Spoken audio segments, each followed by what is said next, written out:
Hello everyone, स्वागत है आप सभी का निशा टेक टॉक्स चैनल में। तो आज हम काउंटिव फॉर्मूला डिटेल में समझेंगे कि हम काउंटिव फॉर्मूला को एमएस एक्सेल में किस तरीके से यूज कर सकते हैं, जिससे हम कितने में बड़ा हमारा डेटा हो उसकी जो हमें उसमें अगर टीचर का जानना हो तो हम टीचर पता कर सकते हैं, या कितने लोग एब्सेंट हैं कितने लोग प्रेजेंट हैं, अटेंडेंस शीट का भी अच्छे से उसमें से देख सकते हैं। और कितने लोग हमारे काम कर रहे हैं उसमें से कितने लोग जो है ऑक्यूपेशन उनका क्या-क्या है। बहुत सारे चीज़ें हैं जो है काउंटिव का यूज़ करके बहुत सारी चीज़ों के बारे में पता कर सकते हैं। इसलिए आज इस वीडियो को पूरा एंड तक देखिए, वीडियो आपके लिए बहुत ज़्यादा इम्पोर्टेंट है।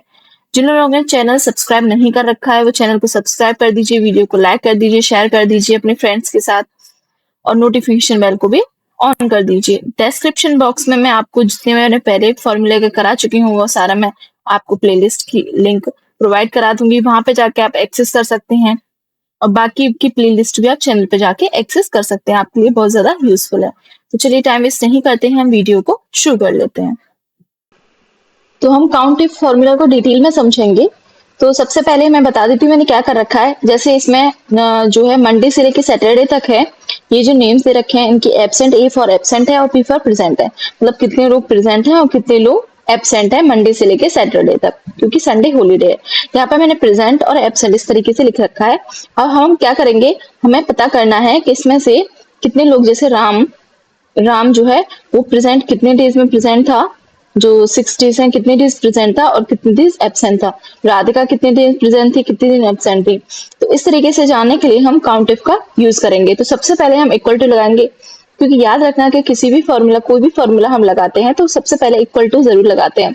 जैसे हम यहाँ पे अगर सपोज करो हमने इक्वल टू नहीं लगाया, यहाँ पे हम करेंगे 4 मल्टीप्लाई बाई 2 और जैसे ही एंटर करेंगे तो एज इट इज लिखा आ जाएगा। लेकिन अगर यहाँ पे हम डबल क्लिक करके इक्वल टू लगा लेते हैं, है ना, और फिर एंटर करते हैं तो इस तरीके से 8 आ जाएगा। इसलिए हमारा इसका यूज बहुत है इक्वल टू लगाने का। तो इक्वल टू जरूर लगाना है फॉर्मूले से पहले। फिर आप लिखोगे काउंट इफ, ठीक है, काउंट इफ। तो काउंट इफ तो आप ऐसे भी कर सकते हो और सीधा आप काउंट करके करेंगे। जैसे आप काउंट लिखोगे तो काउंट से रिलेटेड इतने सारे हमारे पास फॉर्मूलेस आ जाता है। इसमें काउंट इफ भी है, काउंट इफ्स भी है, तो यहाँ से भी आप कर सकते हो। तो क्या तरीका है, आप जैसे काउंट काउंट इफ पूरा इस तरीके से लिख के डबल क्लिक करोगे इस तरीके से तो ये एक्टिव हो जाएगा। नहीं तो आपने काउंट लिखा, यहाँ पे भी आपको काउंट इफ दिख जाएगा, डबल क्लिक करोगे इस तरीके से एक्टिव हो जाएगा, ठीक है। या फिर आप क्या करते हो, काउंट इफ इतना पूरा लिखने के बाद जैसे टैब प्रेस करोगे तो ये टैब से भी एक्टिव हो जाता है, ठीक है। या टैब से आप एक्टिव कर सकते हो या डबल क्लिक से। अब इसमें रेंज पूछी गई है। रेंज मतलब आप कितने से कितने तक रेंज पता करना चाहते हो, कितने से कितने तक जो डेटा है उसमें पता करना चाहते हो। मैं राम का पता करना चाहती हूँ तो मंडे से सैटरडे तक है, तो मैं इस तरीके से इसलिए यहाँ से लेके इतना सेलेक्ट कर लूंगी सैटरडे तक, ठीक है। ये D3 से मतलब D जो हमारा कॉलम है 3 रो है, वहां से लेके I3 तक, I जो हमारा कॉलम है 3 रो है। इस तरीके से सेलेक्ट हो गया। फिर हमें कॉमा देना है। कॉमा देने के बाद इसमें क्राइटेरिया बोल रहा है। क्राइटेरिया मतलब हमें क्या करना है, हमें प्रेजेंट पता करना है या एब्सेंट। इस तरीके से क्राइटेरिया, तो मैं क्या करूंगी, इसको डबल कोट्स इस तरीके से स्टार्ट करूंगी और मैं यहाँ पे इस तरीके से पी लिख दूंगी, क्योंकि हम प्रेजेंट में देख रहे हैं, प्रेजेंट का देख रहे हैं तो कितने लोग प्रेजेंट हैं, तो पी लिख के फिर डबल कोट्स में बंद कर दूंगी पी को। फिर मैं ब्रैकेट भी बंद कर देना है इस तरीके से। अब आपने देख लिया फॉर्मूला, अब आपको सिर्फ एंटर दबाना है। तो 4 लोग प्रेजेंट हैं, इसमें 4 लोग जो हैं वो मतलब 4 जो है 4 दिन प्रेजेंट था, ठीक है। राम जो 4 दिन, तो इस तरीके से कर सकते हैं। बाकी हमें बाकी के जानने के लिए हमें यहाँ पे सेपरेट फॉर्मूला लगाने की जरूरत नहीं है।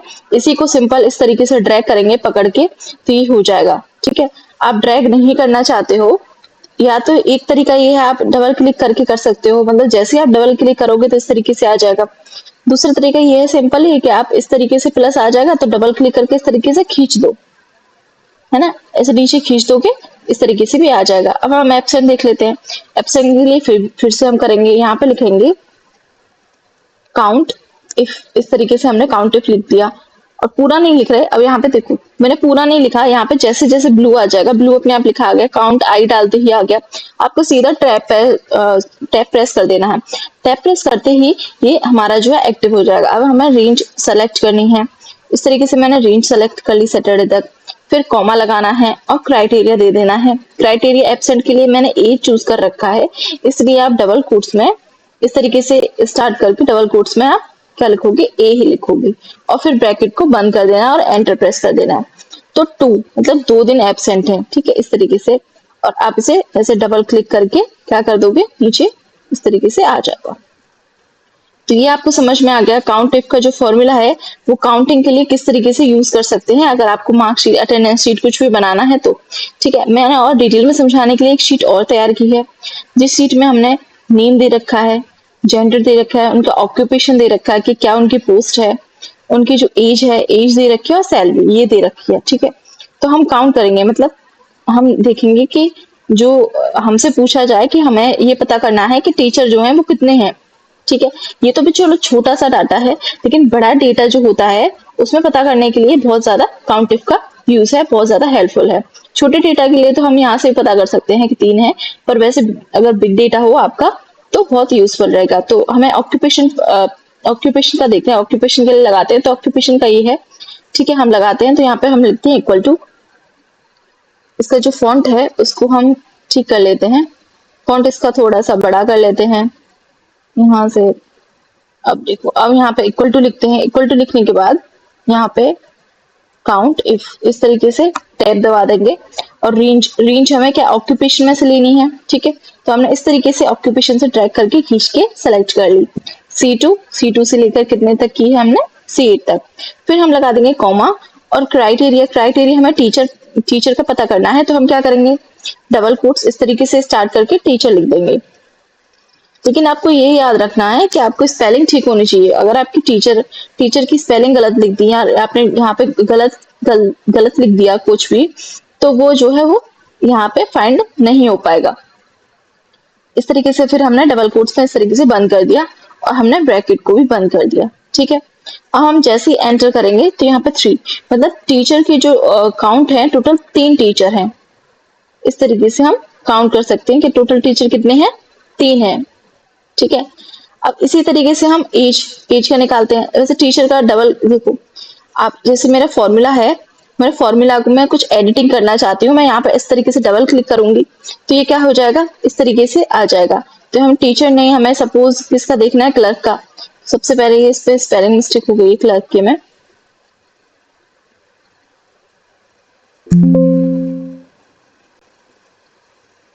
क्लर्क के में स्पेलिंग मिस्टेक हो गई है, तो यहाँ पे हम इस तरीके से क्लर्क कर देते हैं। ठीक है, तो यहाँ पे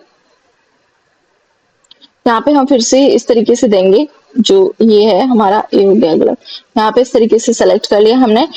अब हमें टीचर नहीं, हमें क्लर्क का पता करना है। ठीक है, तो हमने क्या किया, क्लर्क इस तरीके से क्लर्क कर दिया। ठीक है, क्लर्क का सेलेक्ट कर दिया। हम जब जैसे ही एंटर करेंगे तो यहाँ पे 2 आ जाएगा, मतलब 2 लोग जो है वो क्लर्क हैं। ठीक है, तो आपको समझ में आ गया। अब नेक्स्ट देखते हैं, नेक्स्ट क्या है, नेक्स्ट हम एज पता करनी हो। जैसे हमसे पूछा जाए कि आप जो है एज बताइए कि कितने लोग हैं जिनकी एज 32 है, मतलब 32 लोग के कितने, 32 एज के कितने लोग हैं।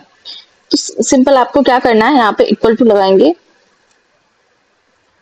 इक्वल टू लगा के काउंट, इस तरीके से काउंट इफ टैब प्रेस कर देंगे, यहाँ से रेंज ले लेंगे, एज की में रेंज लेनी है, यहाँ से रेंज ले लिया आपने, फिर कॉमा लगा लिया, और डबल कोट्स में आपने 32 इस तरीके से लिख दिया, और ब्रैकेट बंद कर दिया, और एंटर दबाओगे इस तरीके से 2 आ जाएगा, मतलब 2 लोग। ठीक है, मैंने यहाँ डबल क्लिक किया, और मैंने यहाँ पे ऐसा कुछ भी लिया जो यहाँ पे नहीं है, सपोज मैंने 35 ले लिया, 35 के इसमें ढूंढना है, तो मैंने एंटर किया तो इसमें 0 आ जाएगा। मतलब क्या है कि अगर 35 साल का कोई है कि नहीं, तो 35 साल का कोई नहीं है, इसलिए यहाँ पे 0 आ गया है। अगर हमें जानना है कि हमें वो बताओ जिसकी एज जो है वो 35 से ऊपर है, एबव 35 है, तो हम क्या करेंगे, मतलब जो हमारा ग्रेटर देन का सिंबल है वो लगाएंगे। ठीक है, उसके लगाने के लिए हम क्या करेंगे, इस तरीके से, मतलब 35 से बड़ा, डबल कोट्स में क्या कर देंगे, 35 से जो बड़ा है वो कितने हैं वो काउंट करके बताइए। फिर मैं एंटर प्रेस करूंगी तो 2 आ जाएगा। 2 कैसे आ जाएगा, 35 से जो बड़ा है, एक तो 43 है, एक 37 है। ठीक है, आपको डिटेल में समझाने के लिए मैं क्या करती हूँ, इसमें मैं करती हूँ 35 से कम करती हूँ, 35 से जो लेस देन 35 है। ठीक है, 35 से लेस देन है। ठीक है, 35 से जो लेस देन है वो आएंगे सिर्फ, तो 35 से लेस देन 5 है, 5 कैसे हैं, ये 35 से लेस देन है 2, 3, 4, 5। इस तरीके से जो 5 लोग हैं वो 35 साल से कम है, इस तरीके से हम पता कर सकते हैं, काउंटिंग कर सकते हैं। ठीक है, अब नेक्स्ट देख लेते हैं हमें पर्टिकुलर सैलरी में किस तरीके से करेंगे। तो इक्वल टू के साइन लगा के इस तरीके से करके टैब यहाँ पे काउंट टैब प्रेस कर देंगे। देन हम क्राइटेरिया यहाँ से रेंज सेलेक्ट करके कॉमा अब क्राइटेरिया देंगे। क्राइटेरिया सपोज मैंने दे दिया यहाँ पे 54,000 दे दिया, या फिर ऐसा दे दिया कि 54,000 से लेके मतलब इस तरीके से दिया क्राइटेरिया। पहले मैं 54,000 दे लेती हूँ, 54,000 दे लिया और ब्रैकेट बंद करके एंटर कर दिया। तो सिर्फ एक है, ठीक है, सिर्फ एक है जिसकी 54,000 है। अब मैं क्या करना है, अब देखो एक चीज और कर सकते हैं यहाँ पे। जैसे मैंने यहाँ पे 54,000 लिया था और यहाँ पे मैं किसी और में भी 54,000 कर देती हूँ। 54,000 कर दिया। मैं जैसे ही एंटर करूंगी तो देखो यहाँ पे 1 था 2 हो गया। और मैं यहाँ पे भी 54,000 ले लेती हूँ तो यहाँ पे 3 हो जाएगा। इस तरीके से बाद में आपका क्या है, आपने इस तरीके से आपने सेव कर रखा है, इस तरीके से आपने डिटेल निकाल रखी है और आप उसमें कुछ भी एडिटिंग करते हो तो यहाँ पे भी आपकी एडिटिंग होके आ जाएगा, यहाँ पे भी आपका डेटा ठीक तरीके से आ जाएगा। इसलिए ये बहुत ज्यादा यूजफुल है। इसी तरीके से अब हम जेंडर देख लेते हैं। तो इक्वल टू करेंगे और यहाँ पे काउंट इफ इस तरीके से टैब दबा के कर देंगे एक्टिवेट। अब देखिए काउंट इफ में जेंडर में हमें क्या देखना है, सपोज हमें फीमेल जाननी है कि जो हमारे स्टाफ जो काम करता है उसमें फीमेल जो है कितनी है टोटल। तो हम क्या करेंगे, इस तरीके से रेंज सेलेक्ट कर लेंगे, कॉमा देके ब्रैकेट में हम क्या लिख देंगे, फीमेल लिख देंगे। अब देखो ये केस सेंसिटिव है कि नहीं इसे पता करने के लिए जैसे एफ कैपिटल है, मैं स्मॉल में फीमेल लिखती हूँ तो क्या ये समझ पाएगा इस तरीके से, और मैंने ब्रैकेट बंद कर दिया। अब मैंने कर दिया एंटर। तो इसने मतलब केस सेंसिटिव नहीं है, आप स्मॉल में लिखो या कैपिटल में, इस तरीके से इसने काउंट कर लिया है। 1 2 3 इस तरीके से काउंट कर लिया है। सपोज मैं यहाँ पे पूरा ही जो है कैपिटल लिख लेती हूँ। इस तरीके से मैंने ये वाला सिर्फ कैपिटल छोड़ा है, बाकी के स्मॉल छोड़े हैं, तो क्या ये काउंट कर पाएगा? ठीक है, तो उसके लिए हम क्या करते हैं, यहाँ पे हम स्मॉल में मेल लिखते हैं। ठीक है, स्मॉल में मेल लिखते हैं, MAL इस तरीके से लिख लिया हमने। ठीक है, अब हम एंटर करेंगे तो इसने जो है वो पूरा काउंट कर लिया। मतलब ये केस सेंसिटिव नहीं है, आप चाहे स्मॉल में लिखो या कैपिटल में, ये कर लेता है 1 2 3 4 इस तरीके से। आई होप आपको ये समझ में आ गया होगा काउंटिव का यूज करना। तो काउंटिव जो फॉर्मूला है बहुत ज्यादा इंपॉर्टेंट है, इसलिए आप इसको जरूर प्रैक्टिस करें, अपने घर पे जरूर इसकी प्रैक्टिस करें, तभी आपको अच्छे से ये मेमोरी में रहेगा और समझ में आएगा। सो आई होप आपको वीडियो अच्छी लगी होगी। वीडियो अच्छी लगी हो तो वीडियो को लाइक कर दीजिए, शेयर कर दीजिए और चैनल को भी सब्सक्राइब कर लीजिए और नोटिफिकेशन बेल को ऑन कर दीजिए जिससे आने वाली वीडियोस का नोटिफिकेशन आपको टाइम से मिल जाए। तो मैं जो भी मेरे वीडियोस हैं फॉर्मूला से रिलेटेड जो मैं फॉर्मूला बताती हूँ, मैं आपको क्या करूंगी डिस्क्रिप्शन बॉक्स में इसके लिंक प्रोवाइड कर दूंगी, तो वहां से जाके आप वीडियो सारी देख सकते हो। So thanks for watching.